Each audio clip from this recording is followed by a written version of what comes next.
Mgeni wetu umekuja leo kututembelea, we mwenyewe ujionee sekta ya kahawa inafanya namna gani. Na nataka nishukuru maana we mwenyewe umesikiza malilio ya wananchi. Na watu wetu, mgeni wetu alikuja kusikiza. Baada ya kusikiza, ataenda aketi chini, na kwa sababu yeye ana kalamu ya kuamua, yale tumemwambia ataenda kutekeleza. Tumpigie makofi kabla akuja hapa mbele.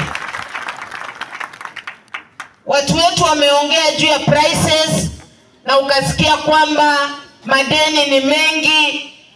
Mmoja akasema tunaomba vile wana offset, serikali huwa ina offset vitu zingine, deni ya miwa, deni ya mambo mengine. Hao watu walikuwa wanaomba pia kama uta offset deni ya kahawa.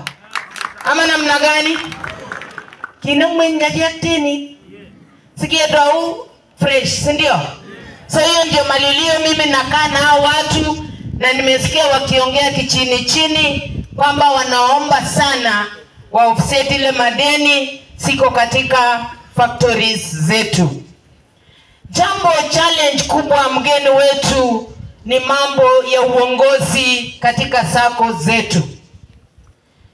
Na tulikuwa tunasema hivi,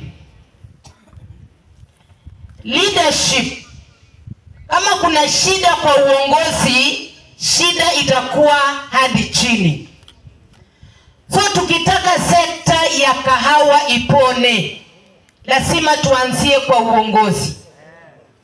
Na tunasema mtu ndiye awe kiongozi katika sako yetu, lazima awe mkulima wa kahawa.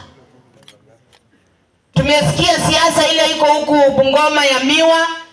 Tumesikia wale wanapiga mdomo zaidi hata hawana miwa. So sisi pia tunataka viongozi wetu waongoze wakiwa mbele. Wawe wakulima shupavu wa kahawa, wajue uzito iliyoko wakati unaguza kahawa, ili wanapowekwa kwa nafasi waweze kutuchungia kahawa zetu, waweze kutuchungia mali zetu.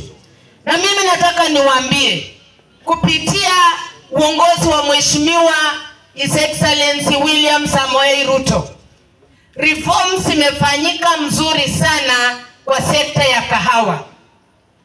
Na tunataka tu support agenda ya president. Unajua kuna wale ambao siasa yao ni kusema ati Ruto must go, lakini hawasikizi huyu Ruto ako na agenda gani. Kwa sekta ya kahawa ana agenda nzuri zaidi ambaye itatusaidia kututoa kwa umaskini. Umesikia kahawa inalipwa na dola. So tuguze kahawa tuondoe umaskini.